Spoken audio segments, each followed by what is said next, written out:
Greenfield held in uh, spring 2021, seems a long time ago now, um, about housing. It took us roughly 3.5 years to pull this together because housing is such a complicated issue. But I know Hannah asked me to speak on a couple of things, and so I'm going to try to give you an overview, and then she specifically wanted to talk about issues around where we are now considering COVID, et cetera, and what the if I had ideas that SGIC might do, and I do have one, so let me throw this out. All right, in terms of the present situation, approximately 57% of Greenfield's population is eligible for some level of subsidized housing. These include people who are spending more than 30% of their incomes for housing. Some people are spending over 50%. People who are couch surfing, young adults who have returned to live with their parents, families that are doubling up in apartments that were meant for one family. Our area median income in Greenfield is roughly $57,000, which is about $27 per hour. And that is almost 30% lower than the state median, just to give some perspective. The cost of building housing in Greenfield is about the same as it is in Eastern Massachusetts. That also includes renovation. Since our incomes are lower, there are fewer people whose rent or mortgage payments can afford the kinds of rents and mortgages that some people who have the 30%, the $30,000 higher income in the eastern part of the state can afford. So there's a gap between what a building costs and what folks here can pay for rent or mortgage. And we therefore need subsidies from the state or through some other programs to make up the difference. This is a I'm sorry, Susan. I'm sorry. Yep. I don't know if anyone else is having trouble, but I have my volume up all the way and I'm struggling to hear you. If there's any way. Okay, I'll try to talk louder. Does that work? Is that better? Right now, yes, thank you. Okay. So it's difficult to fund our developments because they're usually smaller. And the state likes to fund things that get them the most bang for the buck, which makes sense. But our per square foot costs are higher because developments are smaller and the cost can't be spread across large numbers of apartments. So we're in this kind of middle ground where we basically need more money if we want to provide affordable housing.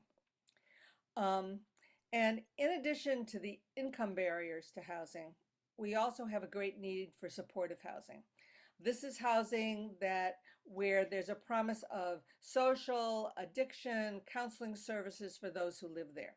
They do not have to take them, but they're there and available for them. We don't have a firm number on the number of individuals, and we're talking about mostly individuals in this case, or couples in need of services. But for that supportive housing. But the estimate is somewhere between 50 and 100, but things change daily, so it's hard to know. Right now, I know there are negotiations around developing such housing on private property here, but because it's privately owned land, the negotiations are private, and so we're waiting to learn if anything is going to be happening there. And everything takes far longer than I expected to take. Greenfield has very little publicly owned property available for production of new housing. There's property, but it's too wet. It's too close to conservation lands. It's too small. There's very little that we have as the town to say, okay, we can put aside this particular piece of property and use it for affordable housing.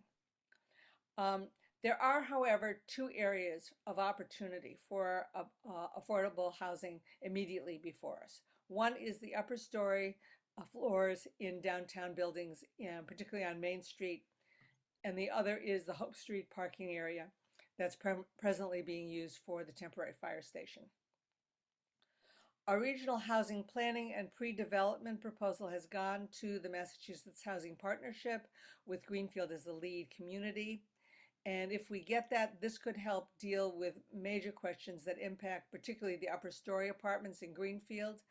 The Americans with Disabilities Act requires that there be access, and since these are very old buildings, um, they don't have elevators, and they don't have any other options either. So we've got to figure out how we do this and meet all our other code requirements. And we're hoping that if this Massachusetts Housing Partnership grant comes through, that would allow us to figure out ways that we might be able to do this, and creative ways that we may be able to do this, because we'd have consultants who could assist us with that. We should be hearing about that in late May, early June, somewhere around there. The, the Pope Street parking lot could be used to develop probably mixed income housing, with certainly a significant portion of it being affordable. I'm not an architect, but since we can build multi-story buildings there by right, I would hope that we could put anywhere from 20 to 40 units in that area. And I would hope that we could begin a community process to discuss this issue, so that we as a community could be ready to move forward there once the fire department leaves. The city has also been working on dealing with the abandoned houses in tax title with the Attorney General's office, and moving them into receivership, and then from there having them redeveloped. This is a long process, which MJ knows far better than I, and she can talk about it in detail. And while this would make more housing available, it is not a guarantee that they will be part of the affordable housing pool. Even if they're not part of the affordable housing pool, they would relieve some of the pressure on housing in town and bring down rents somewhat by just opening up the market. We have a very tight market here. Basically, people stay in the apartments that they're in, even if they're not adequate, even if they're paying well over 30% of their income, because there isn't any place for them to go. In addition to these factors, we can see COVID impacting on both ends of the income scale. On the upper end of the income scale, we have seen a steady rise in the value of housing in Greenfield. It's still well below the intensity of Eastern Massachusetts, but we've seen bidding wars on houses where houses go for above the asking price. The median sale of a single family house in Franklin County has gone from $258,900 in 2021 to $282,000, approximately a 9% increase in 1 year. And we've seen announcements of sales of homes in downtown Greenfield for as high as $500,000 for a house with very little land and minimal improvements. On the lower end of the income scale, we've begun to see an increase in evictions as state and federal supports for rent and mortgage payments that were available during the height of the COVID crisis are now starting to disappear. There are bills in the State House right now to continue those supports, but even if they are passed, they will be at lower levels than we had previously. So we can expect an increase in the number of people seeking affordable housing, and the possibility of increasing our present population of unhoused residents, or the other possibility is people leave the area to find housing elsewhere. From my point of view, how the SGIC can help would be if the SGIC could encourage the planning process for the Hope Street parking lot and get that moved forward, possibly be as the convener. Because the need for affordable housing is part of the Sustainable Greenfield Plan. And it would be great if the SGIC could sponsor the community meetings to begin the discussion. So we know there are a number of residents in that particular neighborhood who've expressed interest in the development of a mixed income development there. And it would be great if we could start moving on that, so that when the fire department leaves, we can immediately move into gear. And that's all I have to say, and I welcome questions or comments or whatever.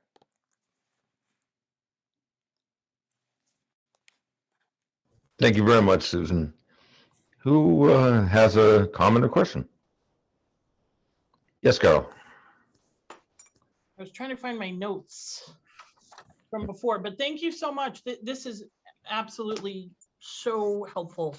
And I guess my first question is, I may have missed it, but on the MHP grant, is that a joint effort with the city, and who applied for that? I was there to help out, but it is a city grant. And it would involve several towns. MJ can give you the better information on that. Please, MJ. So the city of Greenfield acted as a lead in a regional application that involves Irving, Montague, Deerfield, and Whately and Greenfield. And Orange? And Orange, you're right. And the idea is to provide some specific housing technical assistance to each of the communities as they define what they need to help them advance the development of housing. Greenfield identified the upper story housing development. We didn't specifically identify the Hope Street lot because that's a community conversation, and I, as I've recommended, that we move through the process and with the downtown revitalization plan and have that conversation about the future use of Hope Street as part of that conversation. But what it does is it provides technical assistance to each of the communities as they need it to sort of advance, to sort through and to do a little research, technical advice from housing experts on the aspects that are important to our community. I guess we have a high level of confidence that we will be successful in this because I think we might be the only regional application. Yeah. And there's some issues about, wanting to make sure that different parts of the state have access to this. So we wanted to be in there. And thank you, Susan, for helping to organize and to get us off the dime in terms of moving forward on that. The nice thing about it is you might have known that in this year's budget, I had actually requested a new half-time position to support housing. And unfortunately, the budget's pretty tight this year, so that does not advance. But this might fill the gap in terms of helping someone, helping us be able to be more effective in really tackling some things that we've identified in the long term. So is that helpful? Great, thank you. Can I ask a few more? Sure. Thanks. So I guess one of them is, I know upper story redevelopment has been mentioned for a very long time. Has there been an assessment, or is there any data gathered on how many buildings that would be? And has there been any assessments done yet on to flesh that out, I guess? Yes, we did an upper story study several years ago. It's a little dated. The good thing is we have had active conversations with a couple of property owners in the downtown who are interested in exploring this and are trying to figure out how to make the financial piece of it work. Because as Susan said, the cost of construction for the smaller scale projects, you have to absorb all the soft costs in that unit cost. And yep. If you're only doing 3 or 4 units instead of 20 or 30, that number can really be challenging. And that is excellent segue to my last question, which is when you're talking about technical assistance, I'm appalled, and it really is, I think the biggest obstacle is the cost to build. And we need to address that. So do you know, when you say the technical assistance to address the issues, do you know if they're, it might be all just too early, but I feel like there's a lot of opportunity to fill in other gaps that we have with social programs and people that are either unemployed or need a fresh start, or to kind of, part of our problem is a lack of skilled labor to do that type of work. And so anyway, I was just wondering if there's been any thoughts or exploration of, and that's why I was looking for my notes, because I did spend some time. There's some fabulous examples that have been done with people getting out of prison, youth that are at risk in the Boston area. Fabulously successful. And I think we have we're a good pilot area to try something like that. So just wanted to bring that up and wondering if there's any thoughts or if that seems worthwhile. Yeah, I will share with you that, yes, I'll say region-wide up and down the valley. Number one, there's a real effort to get young people back involved and interested in the trades, the carpentry and plumbing and electrical trades. Yep. You know, there's in the vocational the vocational training piece, there's a real push on that. Yep. It's not it's not sexy tech. So they're struggling in terms of recruit, and it's hard work. Yep. Having worked on a construction site myself, I can speak to, there are sometimes I live in one and have harsh and heavy conditions. That said, though, but the regional workforce development folks are really trying to make a push to get younger people interested, because we have a tremendous cohort of folks who are retiring and stepping back from being very physically active in the construction. The other thing I'll say is I'm watching a shift in terms of production, and we're seeing much more move towards modular stuff that's, we saw that a couple of years ago, Carol, when we went up to Unity up in New Hampshire, that, to be able to do at least some of the construction in sort of a factory-like setting, which has, much more comfortable working conditions, easier storage of materials and supply chain issues. And in fact, I'll share with you that if you take a look up on Prospect Street, we just had one of those, a modular home was just literally placed onto the slab 4 weeks ago. Yep. And that I think that's probably the wave of the future in the near term, just because it sort of is able to contain the factors that drive stick-built on-site construction, make it so unpredictable, especially when you're working in an environment where you can't easily accommodate cost escalation clauses. And there's nowhere that absorbs that in an affordable housing project. And so that's what's going on. Like I said, I think we'll see more of a move towards modular. I'll share with you that we're getting ready to put task the council to allow us to put an RFP out on the Washington Street property. It's a property that the city took by tax taking a couple of years ago. We did a demolition at the site, and we want to put it out to see if we can entice someone to build 2 units up at the site, either home ownership or rental. My sense is it might be more of a home ownership situation. And then we're also talking with the Regional Housing Authority. They actually own some property in town, on whether or not some of their sites might tag on to some of the work that we're trying to do to get new units produced. And then also, the challenge, we met with the Attorney General's office staff. They were out here in town on Monday. We were touring sites. So we've got a pipeline of the abandoned, vacant, distressed properties that we've had our eyes on for a number of years, trying to get them moving forward in the AGO's process so we can get those into receivership. I'll share with you that we had a really good conversation on Monday that the receivership properties are, if we try to make them formally affordable, it will slow the process down and make it more difficult. So I'm inclined at the moment to just say, get the units back into function, because we need units. But it was a very good conversation we had around that issue. And and there's one other project that I'm actually going to turn it over to Lindsay so she can pat herself on the back for learning everything that she needed to learn about the affirmative fair housing marketing program and how the state knows or has forgotten how to deal with cooperative properties. Go ahead, Lynn. So MJ and I, pre-COVID, MJ applied for the Gateways Housing Grant, which was open to Gateways cities and Greenfield and one other community. Agawam. Yeah, and so we have that. And one of the last things I did pre-COVID was drive with the mayor down to Pittsfield for the announcement ceremony.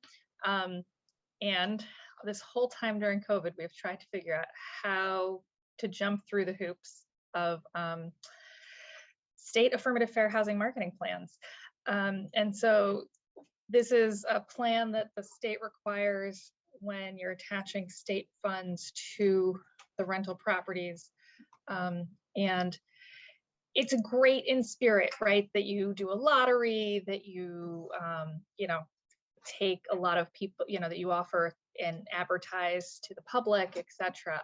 But in practice, it's really created for much larger communities and or rental situations. And so the city has two properties, one 3-unit property and one 2-unit property that we've been working on with this. And it took 6 months to get the first one through, and it took 4 months to get the second one through.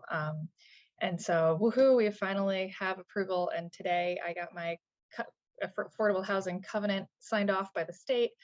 And so it's been about a year of paperwork just to get through the approvals at the state for these projects. But that means they're going to, one of them is going to go into construction very shortly, the next couple of weeks, the other one hopefully right behind it.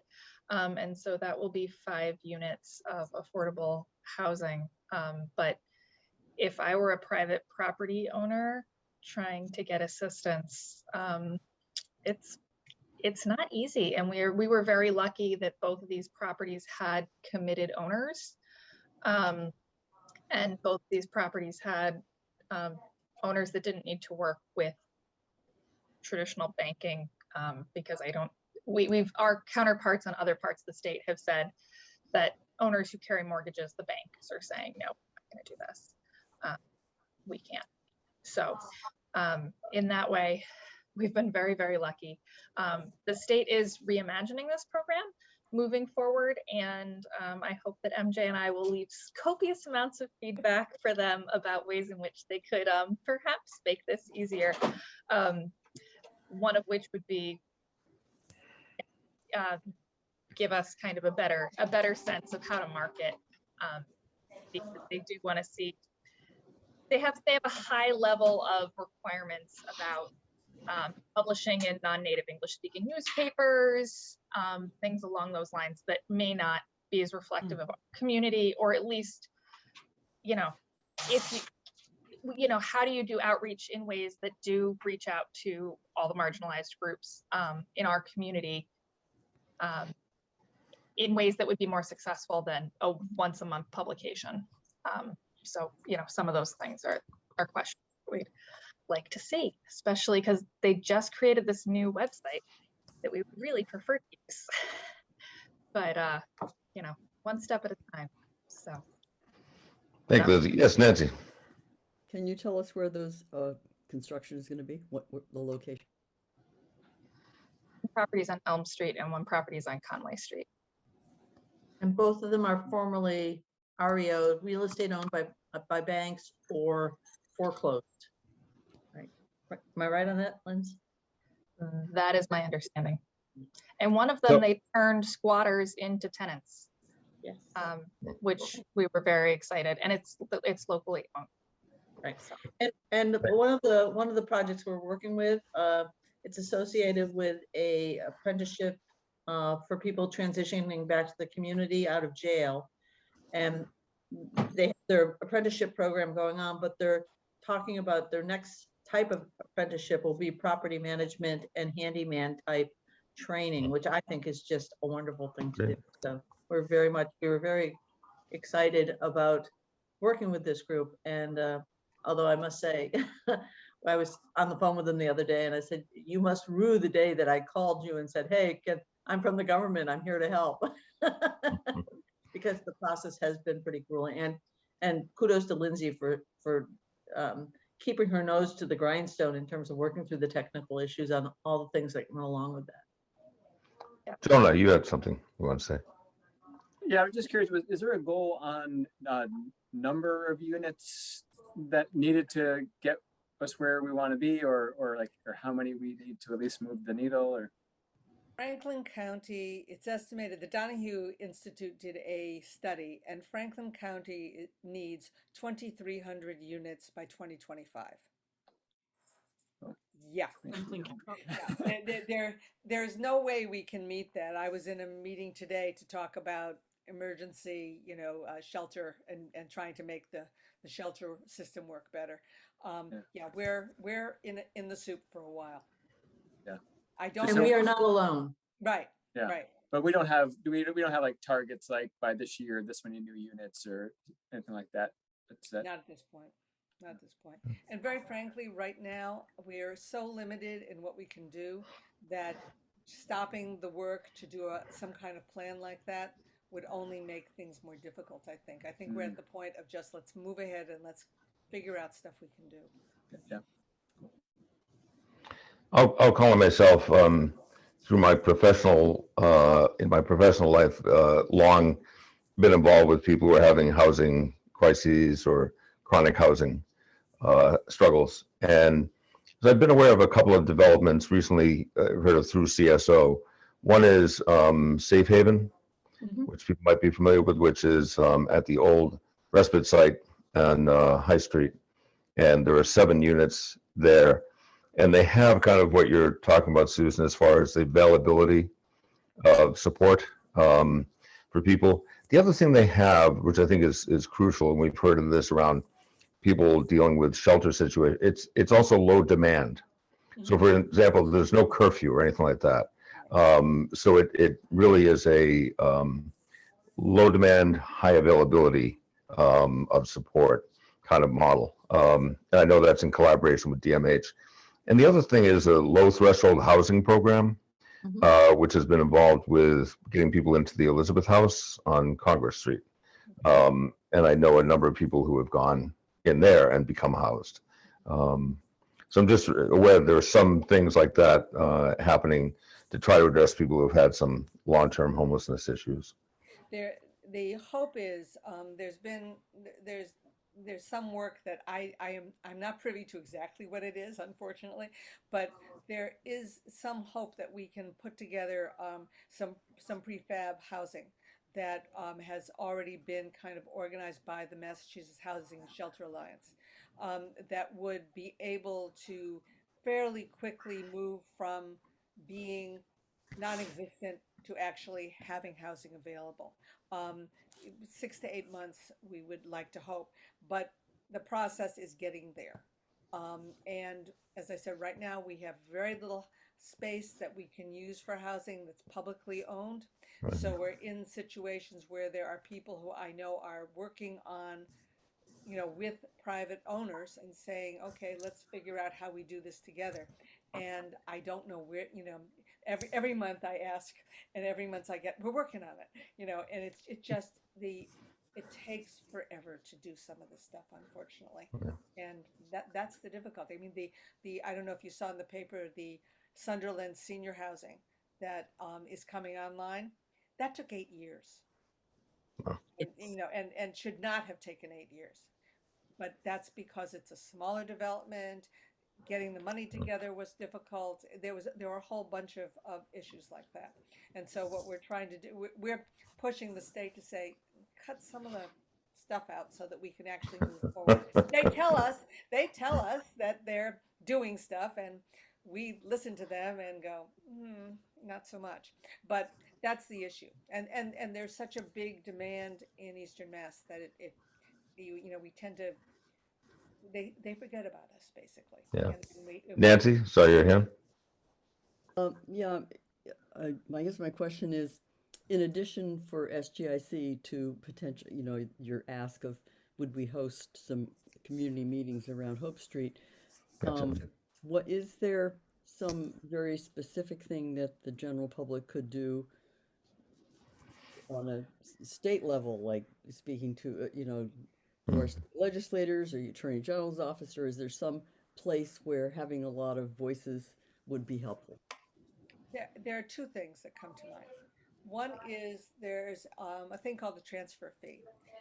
There is an effort to develop a transfer fee that's a local option that each community could develop on its own, that would have a transfer fee on, it's complicated, on the amount of money a house would be sold above the local median, the regional median.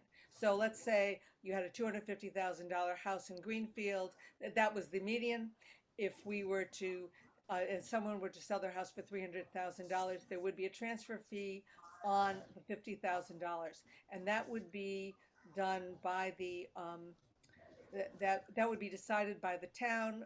The percentage, it can be anywhere from 0.5% to 2%. But if it were 1%, that's $500. It doesn't add a whole lot onto the cost of the house, and it could be part of the mortgage, but it would be automatically go to affordable housing. If people want information about that, I can give them more information about it without going into the details, but we're hoping that that will go through. The other piece is the governor's office. We've got a governor's race coming, and pushing the governor, because the Department of Housing and Community Development is a very major part of what the state does. There are going to be new policies depending on who the new governor is, and to try to get the new candidates for governor to try to talk with us about what the issues are here and to get those onto the table so that we don't end up having some of the fights that we've had before. I saw MJ your hand. I know we're running out of time on this important topic, and I wanted to check after that if Tracy or Hannah had anything they wanted to bring up. Go ahead, MJ. Thanks. I just wanted to make note that the ARPA money that has come to the state, there's been a very large commitment to make a big pot of that available towards housing, both sheltering and home ownership and rental. So, even though, I was actually involved in the beginning of Sanderson Street, like way back when. And I think we're all feeling hopeful that 8-year time frame gets shortened significantly given the level of demand and the resources that are available. That's part of the reason I'm hoping that we can get moving on Hope Street quickly and to have ourselves ready, so maybe we can get some of that ARPA money for that project. Tracy or Hannah, did you have anything you wanted to comment or ask? Yes, please. Yeah, I'm just curious, how likely is it there are going to be objections to converting the Hope Street lot to housing rather than back to a parking lot? Well, I've talked to a number of people who live in the neighborhood, and they've come to me actually and said, we want to have this. So I'm sure there will be people who will object. But we think that considering that we will not have had that as a parking lot for 2 years, and the businesses people who will, if I want to go to Hope and Olive, I've figured out ways to do parking and that we have a city parking lot around the corner. I think there's a good chance that we can convince people to move forward on it. The mayor seems very interested in being supportive on it as well. Thanks. Thank you. MJ?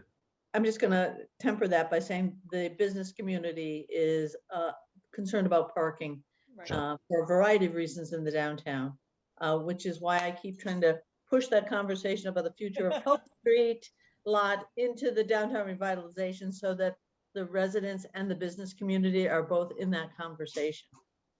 Nice. I understand. I appreciate that. Yes, Hannah. Thank you. This is such amazing information and a subject that I don't know a lot about. And I'm curious because I've heard so many times about the ADA regulations that get in the way of upper floors and everything. Has there been at any point discussion of provisioning? Like, at what point is there sort of this tipping point where the state says we have to put in some sort of provision to say if something is X number of years old or what have you, you can get out of some of the regulation for the sake of development? I know that I don't mean that to sound harsh, but I'm just curious, like, if there's ever a discussion about when are we holding on too tightly and losing some advantage? And that's a question for everyone. I'm much less in this conversation. I just don't know if that comes up. I think that one of the things that is here is that we have to deal with is that this is both a safety problem and an ADA problem. And we've got to figure out, I'm hoping these consultants will be able to help us to figure out some creative ways to deal with that. Because that's really the issue. The cost of these elevators puts things over the edge. And if there is another way that we can do it where perhaps 2 buildings next to each other can share an elevator but that and architecturally make it okay for, for code, that kind of thing. That we're not the only folks who've ever had to deal with this, and I really am course. hoping that we can have some folks come in and help us figure it out, because it is a waste. It's an absolute waste that those apartments are not there for us. Hmm. MJ and Carol, were you wanted to comment on this issue? I saw you, Carol. I was just gonna say, I've been hearing this conversation for like 30 years since Yeah. and it's been the nut to crack. I hope that someone can do it, but I did just, wouldn't it be cool if there was like a line that went out the back and attached all the Yes. buildings and brought people? But anyway, I'm sure MJ has something actually Not a constructive. bad idea. No, I think it's a really important question. We clearly need, we're balancing sometimes more unit production and then the fair housing requirements. And how do you mediate between those two issues? And I think it's a really important question. There are certainly physical challenges in terms of the cost of installing elevators in small projects. Getting adjacent property owners to cooperate can be a real challenge. And but I do not want us to lose sight of the need to provide additional accessible housing in town, because we really have a population that needs and wants it. And we actually, our downtown is very relatively accessible for someone who has mobility impairments on a whole variety of stuff. Yep. And so Yep. we should see that as an asset and make sure that there's housing that's being constructed that is responsive to some of those needs out there. I know that we want to be respectful of your time. Susan, I have one last question. You had mentioned earlier, I think it was a proposal that you folks sent to Mass Housing Partnership. That's And what I wondered, we were talking about before.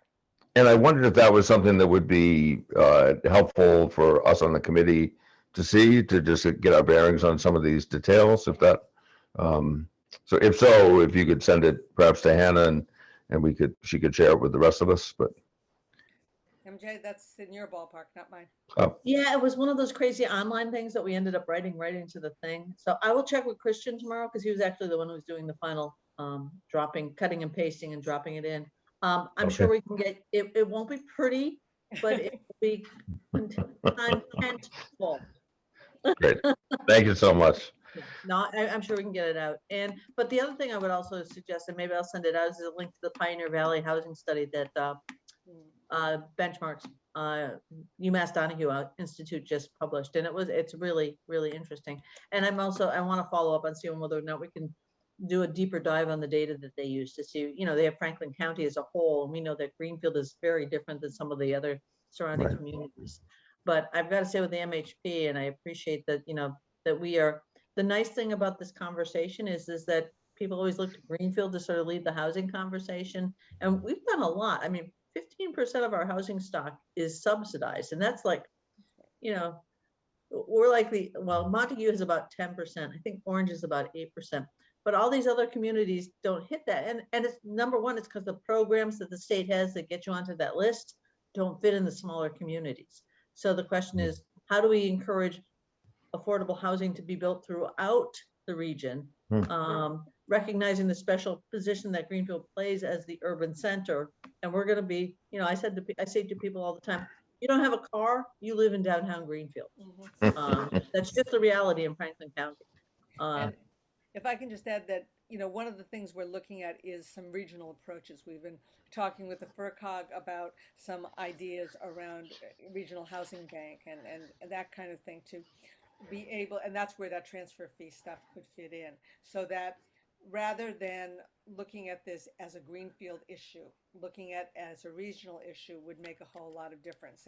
And some of the small towns have some real impediments, where they're required by the state to put in a sewer system, which, if you want to get people mad at who the affordable housing folks are, say that everybody else has to pay for their sewer system and watch what happens. There are ways that we have to figure out how to do this, and part of it is creatively thinking through money, and that's going to take a bit of doing. Susan, thank you so much. The conversation obviously will continue, but appreciate you taking part in it here. And we welcome Anybody who's interested in the work that Housing Greenfield is doing, we're happy to let you know what's happening. Thank you. All right, take care. Bye-bye. Carol, you were wanting to say something before we go on? I do want to ask one more question, please. Related to the labor part and the cost of building, do you know, are you aware of any efforts to, oh, Susan left, okay. But Oh, no. maybe MJ, any efforts to allow alternative building materials to be used by code that would drive the cost way down and work and are tried and true? I am not aware of any effort to do that. I do know that there's the possibility of doing it. But it seems to sit largely on the builder developer who wants to make that approach to the building inspector to get the approval. Because all you have to do is go over the border and in Vermont and New Hampshire, and you can do a lot, including not have a septic. But okay, you know this.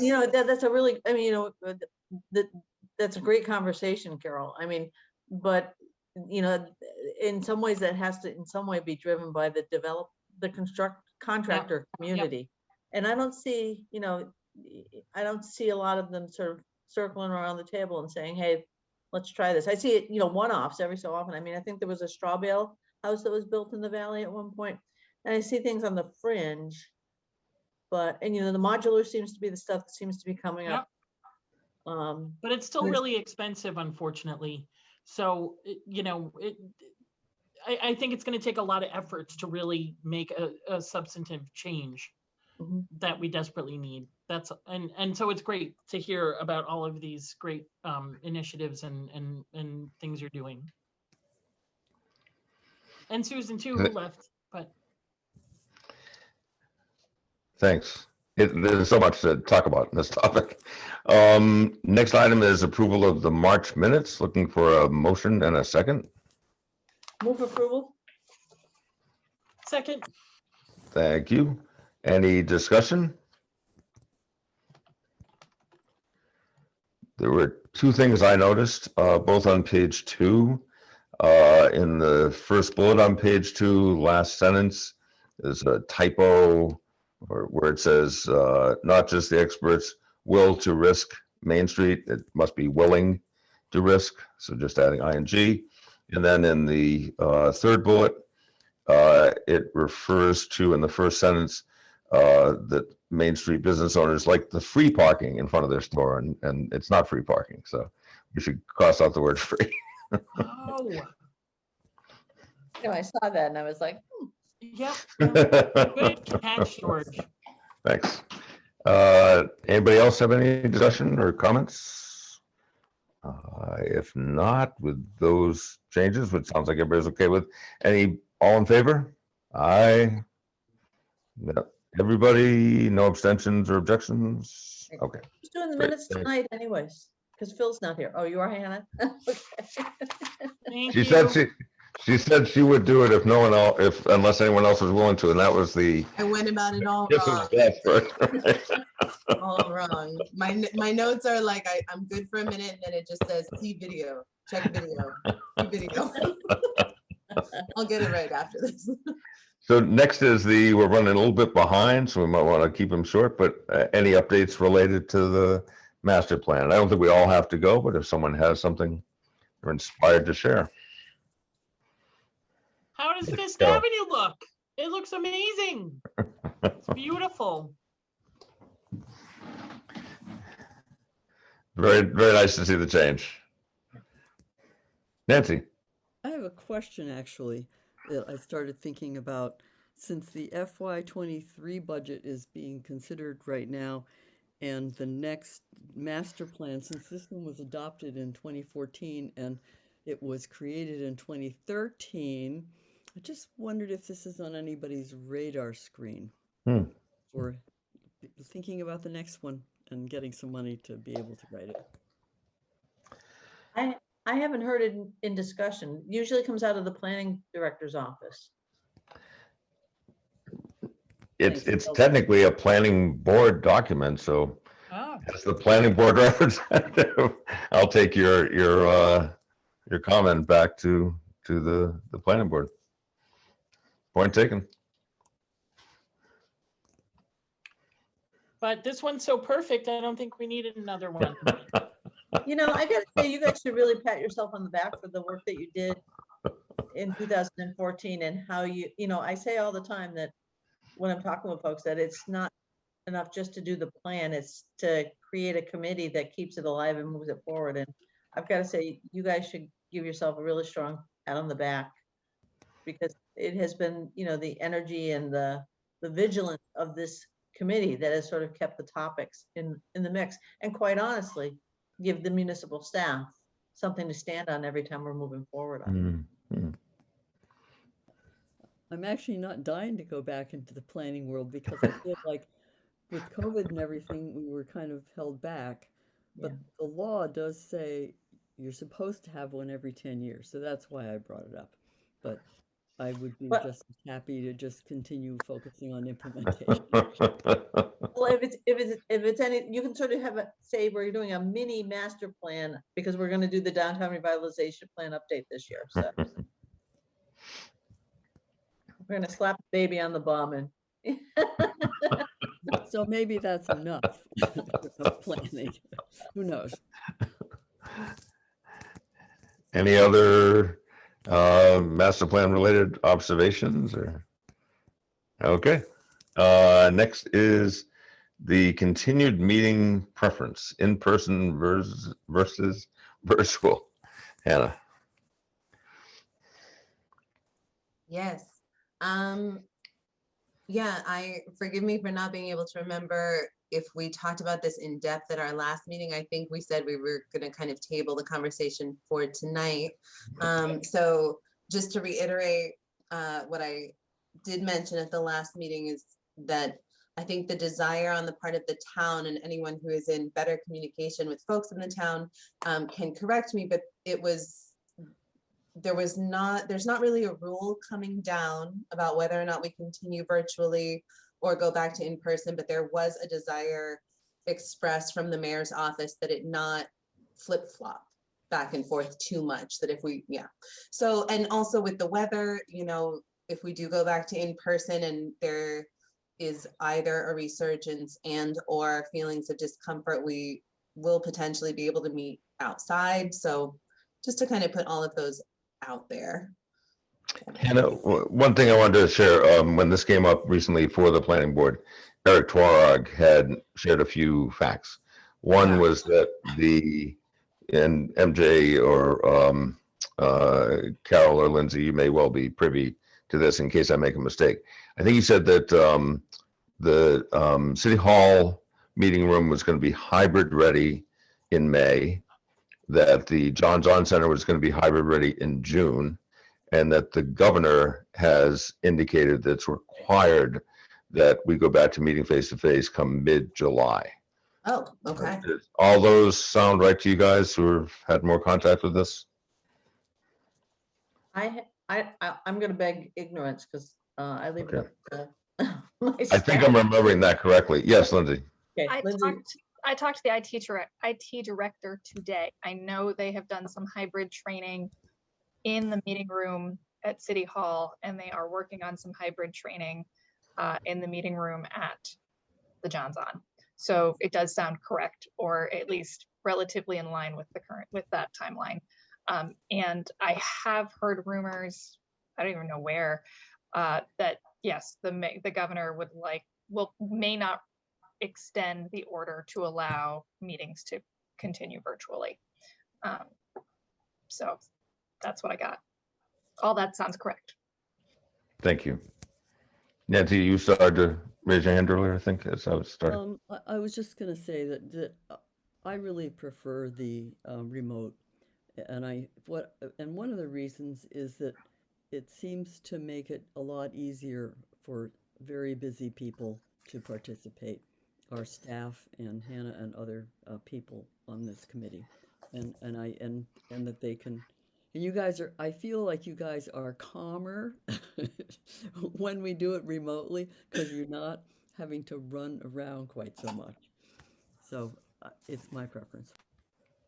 Well, one thing I would offer about that is that I think if we have a hybrid meeting, the onus is on the committee members to be present. I know that you have to have a quorum of people present to hold a meeting, and I think it's not meant to be casual of people not attending in person. There's supposed to be a particular reason, not just preference or comfort, is my understanding, or convenience.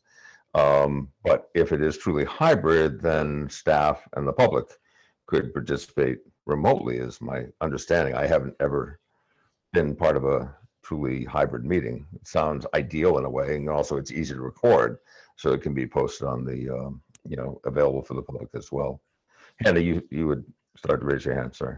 Well, just so I make sure I heard you right, George, the hybridization is for the public and not for committee members?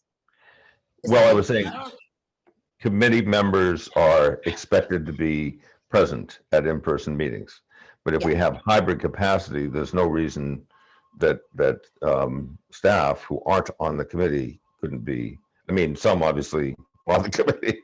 So, but maybe some accommodation could be made for that. I'm not sure about those guidelines. It's obviously a new area. The whole hybrid thing is a newly existing option.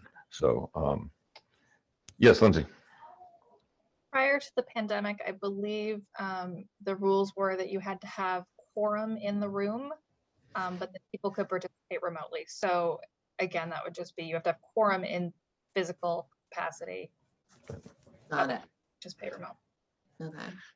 I'm sorry. Yes, Anna.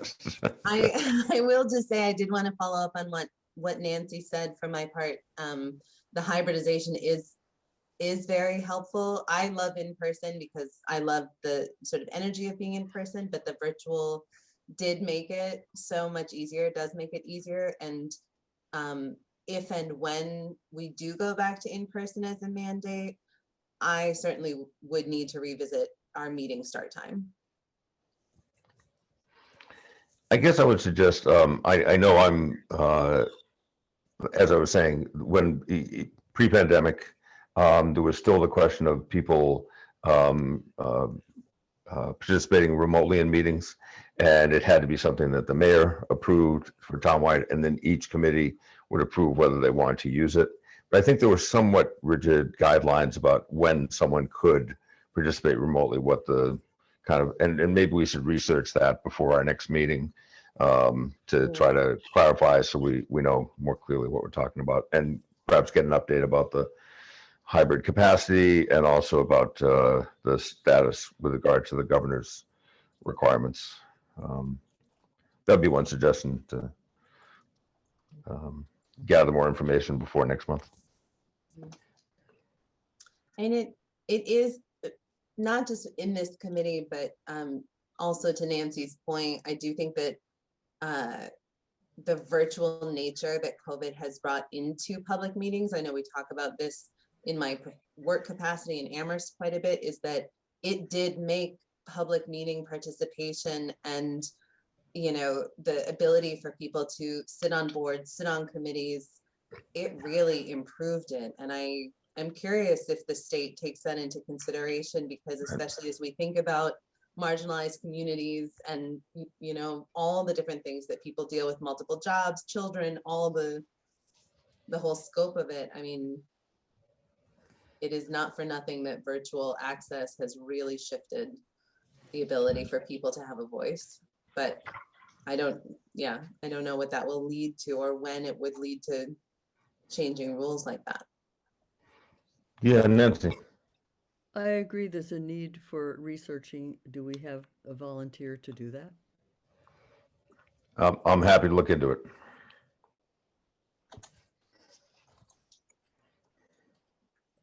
Okay, if there's no other comments on that, we'll move on to CDBG update. I always want to be careful with those letters. Lindsay. It's a party tonight. So we have the CDBG update. Usually I give you guys the step-by-step, grant by grant, but I'm just going to go through it kind of block by block. I handed you the kind of the handout has kind of the grant by grant. We have 5 active grants right now. So it just seems a little bit redundant. So I'm going to kind of go by chunk or program. for some of the things that we're doing. So we are doing housing rehab. MJ and Christian are working on code compliance and helping implement 40U across the city, and continue to work with the vacant and foreclosed and abandoned properties throughout the city. And then we continue to do some rehab. We have some substantial and some less substantial housing rehab, but almost all of it is pretty intense. And so right now we are working on funds for, as previously mentioned, 5 units in 2 different properties. And that's been our big piece. We have phased out the housing rehab program over the last couple of grants. And so we'll see where that goes in the future. The challenges of housing rehab and CDBG include lead remediation. So as soon as you walk into a property to do code compliance, one of the things we have to do is lead remediation. And so that substantially increases the costs to homeowners and provides less funds for us to do more projects because we have a really high per project cost. It's like $35,000 to $40,000 per unit. So yeah, that's our housing rehab. Nancy? Oh, sorry, So Nancy, go ahead.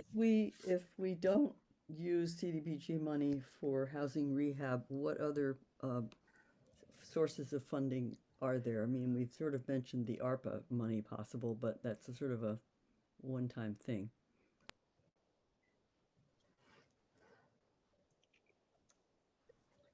We found the Gateways housing funds that we thought were going to be much more flexible and turned out to be much less flexible. So I think that it's a question of locating additional funds. And that's not always easy. Yeah, Nancy, there's not a good answer to that. And it's something that we struggle with all the time. One of the issues we have with the housing rehab program is, when you've got somebody who's been in their home for a long time, they might not have the resources to be able to make improvements or even take care of regular maintenance. And roofs go, porches deteriorate. Yet the minute we walk in and use TDBG money, we're suddenly talking about a debt that is forgiven over 15 years. But if you're an older homeowner and you take on that level of debt, there's a lot of reluctance to do that. So I actually, and every so often I poke Lindsay and say, we got to have a statewide conversation with our peers to figure out if there's a better way to do this. The lead really does trigger, an awful lot of expense, and that's very problematic. But, there are some other small loan programs. There's the MHFA Home Improvement Loan Program. It's a loan program though, and if you don't make the underwriting, you're not eligible for it. The USDA has some money, but they have been, during the prior administration, I think their budget was, their staffing was stripped to almost nothing. So that's not easy money to access. But it's a really important question, especially as we're looking at trying to keep the existing housing stock that we have functional and habitable. It's really problematic. And the interesting thing that I've heard is that the ARPA money is actually doesn't tie the HUD regulations to its use. So I think that one of the conversations that we should be having with our peers is there's some way to have a housing rehab program that's really targeted to elders and smaller scale rehab work that needs to happen where it doesn't trigger the full lead abatement requirement. Thanks. And I think, kind of going back to the earlier housing question, that there is some conversations at the state or at other levels of people trying to do more lead remediation. It's one of those push-pulls, right? Lead is problematic for tiny humans. You don't want them to get high blood levels, and also, you know, the cost to do this and the scope of work to get all of these homes up to that level is just ginormous. And, you know, in Greenfield, we have a lot of housing stock before 1972, 78. I can never remember. Anyways, 78. Thank you, MJ. But, you know, there's a lot of our homes are prior to that. And so it does trigger a lot of work. And again, then we hit the question of not having contractors and all of those as well. So it's a piece that it factors into our housing questions. So that's housing. We have been doing commercial improvements. This quarter, we are mostly forgiving our micro enterprise assistance program funds. So all of the grants that we gave out over the last, or loans that we gave out over the last 2 years we're working on forgiving. We're going through stacks and stacks here and stacks of people's receipts. I'll just show you people's receipts and other pieces to make sure that everybody is up to snuff. And so we've been doing a lot of those. We've been doing some infrastructure projects. This quarter, we went out to bid for West Street Phase 2 for our brand newest grant, our 2021 grant. And so that's been good. And then we're continuing, GSET is continuing doing some problem solving around Leidenwood access. And so those are our outstanding infrastructure projects. And then we have our 3 social, I almost missed the planning activity. Sorry, MJ. The downtown revitalization, this committee's most important one, the downtown revitalization plan that MJ is working on. And so that's moving forward. And then we have 3 social services that we've been supporting: the Center for Self-Reliance, Life Path, and the Literacy Project. And if you have a chance to watch the Literacy Project on WGBY and Connecting Point, the link is in the PDF. And I thought it was a well done video. So Yeah, I wanted to thank you for sharing that, Lindsay. It was very touching and informative, and I was impressed that, you know, talking about remote versus in person, that they are still at the Literacy Project online, but they're giving computers to the students. And the 2 folks who've used the Literacy Project who spoke was very touching, and there was an interesting point made too by the executive director about the cross-generational impact or benefit that a lot of the participants are parents, and so that's going to help them with supporting the education of their children. I was also, since I have the mic, I'll mention I was struck with the 854 folks going to the Center for Self-Reliance every month, and I was psyched to see that it's back to congregate meals at the senior center, which I was a little surprised actually, but I know it's okay. But it was nice to see that's starting again. Thanks. you're welcome. So that's my update. So, anyone have any questions or, oh, and yep. I was just going to add in to put everybody on notice that we just heard that the new grant application is probably not going to be submitted until March of 2022. And it looks as if they're March 2023. Which we're a little disconcerted by, and we're gonna, that sort of throws a little bit of a wrench in some of our scheduling. But the other piece is that they had this process called a community development strategy, which was a community conversation about a more robust community conversation about priorities for block grant that they might be re-implementing for us. So you are my CDBG advisory council, so be prepared. Any other comments or questions for Lindsay? Seeing none. Thank you, Lindsay, very much. Next up, MJ. My only update let it rip. You remember that, huh? I do. The update is that the advisory group for that, they're called the Downtown Greenfield Alliance, met, had a very robust meeting, and we're getting to the point where we're going to be, we have a draft procurement for the consultant who's going to help us walk through the process. But, you know, there, a lot of the elements are already sort of in the works, and we've done a lot of community meetings and conversations. We just need, we'll be getting a consultant who will pull together a couple of public forums over the next couple of months, and we'll have some, decision-making, some input and some decision-making on what comes out of the downtown revitalization plan. So stay tuned. We're meeting again in the end of May. So.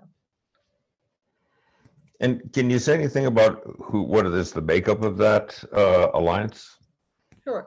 It is, let's see, Margot Jones, David Singer, Tim Grader, Hannah's on it, right? Let's see, Penny Ricketts is on it. Grady from the YMCA, AJ from Greenfield Savings Bank, Tony Warden from Greenfield Cooperative Bank. The GBA is represented by Rachel Roberts. Who am I missing? Isaac Mass of Greenfield Garden Cinema. Isaac Mass. Is Caitlin? Did you say Caitlin? No. That's it. I think that's It it. sounds Did you say like the a pretty. mayor? Huh? Did you say the mayor? Oh yeah, the mayor's on it. Did I say Margot Jones? Margot Jones is on Yes. it too. Yeah. Okay. So it sounds like a pretty broad representation of different interest groups or, entities and stuff. Yeah, Nice. and we've asked them to, not just serve as an advisory council, but also to be an ambassador and to take it out into their circles and have conversations with people out in the community about it, whatever circles they touch or are involved in. So. Yes. Oh, Eric's on it too. Eric Torres is on it. Okay, that makes sense. And that's all you have to offer as update right now, MJ? Really, we Okay. we have to do the procurement, the consultant procurement. So that's what I have a draft of that, and it's working its way through with Laura over, who's our procurement officer. Thanks. Carol? I just had a question. From what we did last year with Peg Behringer's group, there were 12 identified, I don't know if they were projects, and then there was input on those. And then were there any projects that are coming out of that? Because I thought there was a list. Yes. Well, there was a list of projects that came out of that and where we are, and we can say this publicly now. We just got unembargoed like 3 days ago. It is, part of it was doing some kiosk and business directories for downtown, and we have funding for that. The other funding that we received was to do some storefront improvements that wouldn't be as extensive as big CDBG facade upgrades like we did with, Rooney's, the old Rooney's building. But our storefront improvements, where we'll hire a consultant to work with store owners to figure out how they can upgrade what their storefront looks like, and we have some money to help make those improvements. So there's the storefront piece, signs, awnings, and storefront upgrades. And then the other piece is the pop-up shops. We got funding. We're going to create a pop-up shop in downtown Greenfield over the next couple of months. Great. And that's out of the list of the 12, or that's what's already kind of like funded and greenlit? Awesome. And then can I just ask, I'm sorry, I have to. No, please. Can you talk a little bit more about the kiosk project, please? Is that going to be like a digital? Yeah, go ahead. We're looking at several different models and trying to figure out our price point with what's out there and available. The mayor's homework is over the last week and a half has been to look at the things that we've researched. And the idea is they almost look like a giant iPhone. And they'll be out and they'll be the idea is that on one side, it'll be sort of tied to what our Visit Greenfield MA website has. And then on the other side, there'll be a map of the downtown with the different businesses and what they are. So the idea is there'll be touch screen so that you can explore and research that. I answer your Okay. question, Carol? You did. I just was hoping for a different answer. That's all. But thank you. And I was just wondering if anybody's, well, it'd be interesting to see what happens. It'd be interesting to also see how effective those are when I thought it was identified that most of the people using, or no, I think that's what Jeff Saucer said, that really our downtown is for people that live here and not so much a destination, and that he did refer to it a little bit, I thought, that marketing should be, with that lens. And I just happened to be in East Hampton, and they did this fabulous map that I think is like brand new. I can forward it to you, but I guess it's just trying to I'm really a fan of trying to figure out what's the best use of the money to get the most effective, outcome. So I'll be interested to hear more. I love the idea about the signs and awnings, and I hope there's an architect. I don't know if Margot's going to help with that, but having design assistance is key. We agree with you on that. Yeah. Yeah. So great to hear. Thank you. Anybody else? Any comments or questions about the LRRP? No. Okay. Going on to announcements then. I'll call myself first. Though it wasn't captured in the minutes, at last month's meeting, in addition to talking about Susan coming this month, we had talked about having Mark Maloney attend potentially in May to talk about the Community Preservation Committee, which was the outflow of the passage of the Community Preservation Act.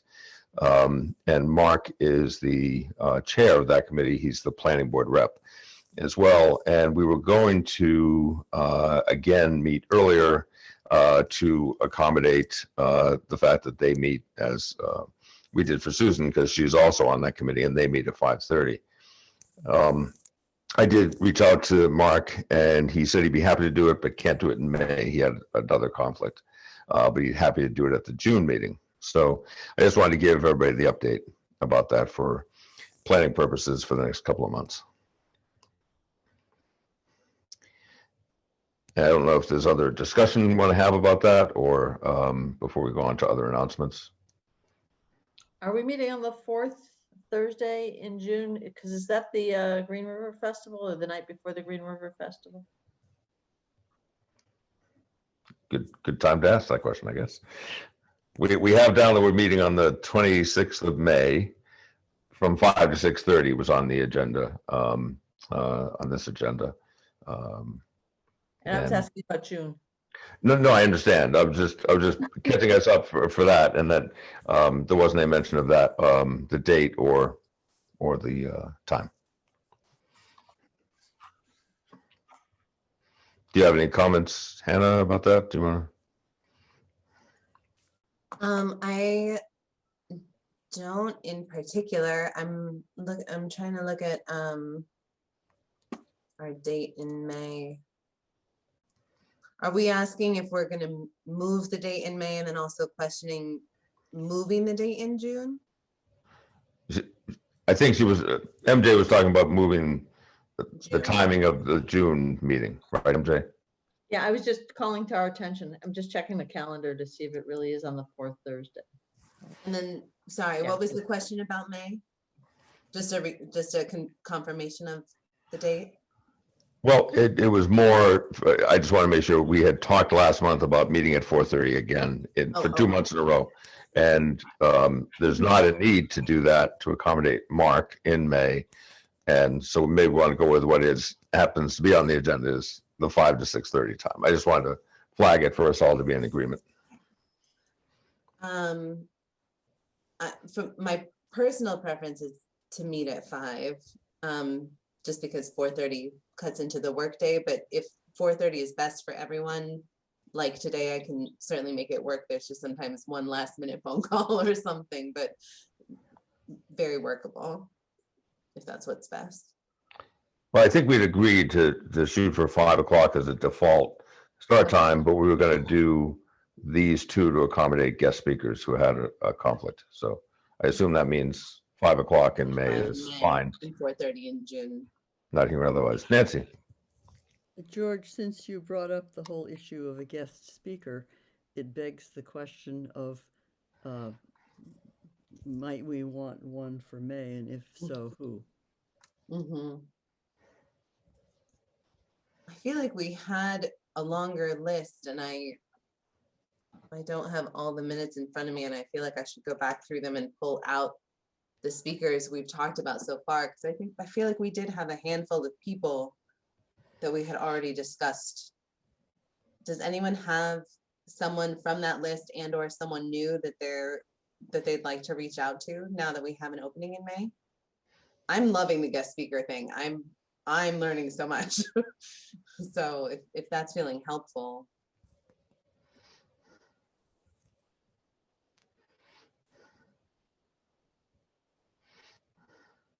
Or we can just hang out with each other.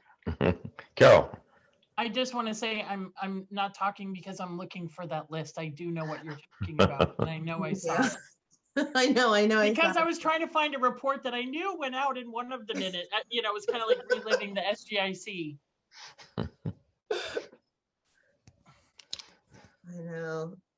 It's tough not having Phil here because I feel like he had like 3 people that he wanted to come and he would remember who they are. One had to do with trees. Oh, that was the Mary Chacon. Hade or something?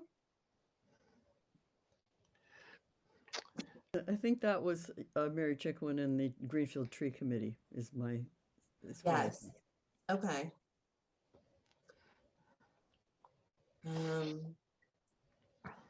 So it sounds like that is maybe a question for Phil.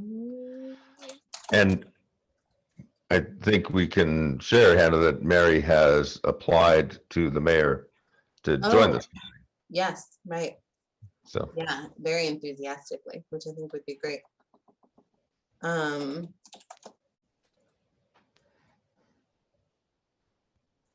Does anyone else know her? Do we want to reach out to her and see if she could come in May? Or ask Phil if he would mind reaching out to her? He might have done already. I do sit on the Greenfield Tree Committee, so Yeah, it yeah. would be easy enough for me to ask her. But if someone else wants to ask her, that would be great. Okay.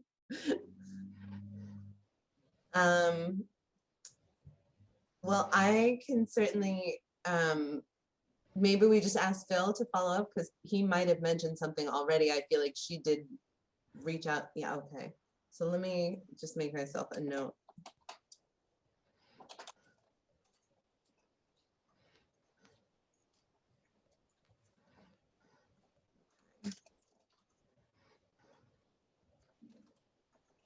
And returning to 5 p.m. for May, unless she also needs, maybe our guest speakers always need 4:30 and it's a moot point.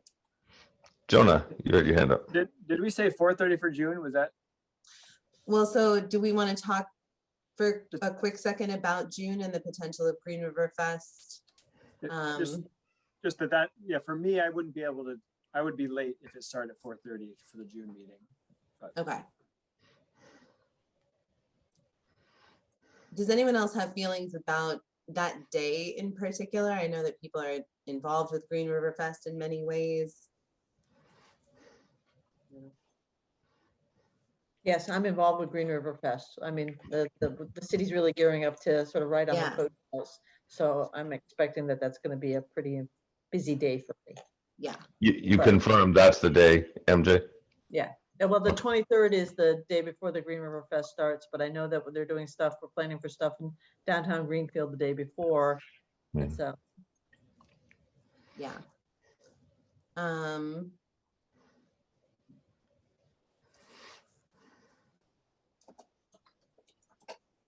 let's see.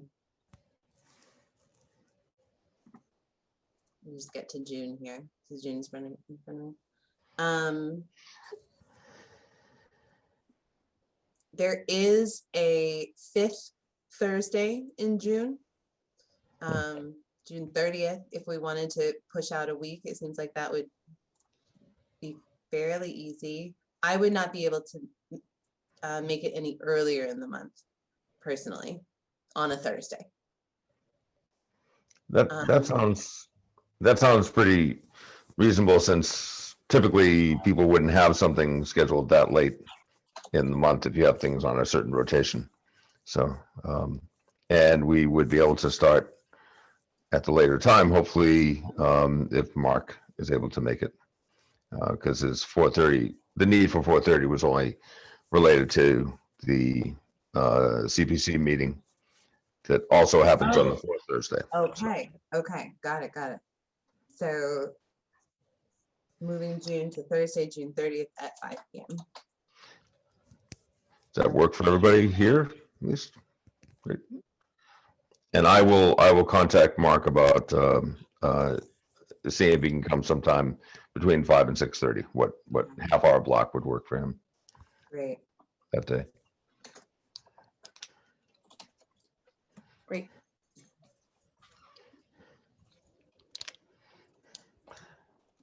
Are there any other announcements or any other? I guess we announced that Mary is seeking the open position there.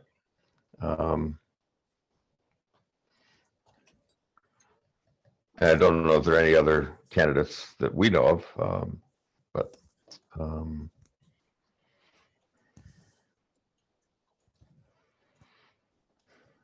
so any other announcements or planning for this committee, or should we call it an afternoon? All right, anyone move to adjourn? Move to adjourn. I'll second that. All right, very good. All in favor? Aye. Have a good evening, everybody. Good night, everyone. Night. I Good think night. it's a miracle. We're actually.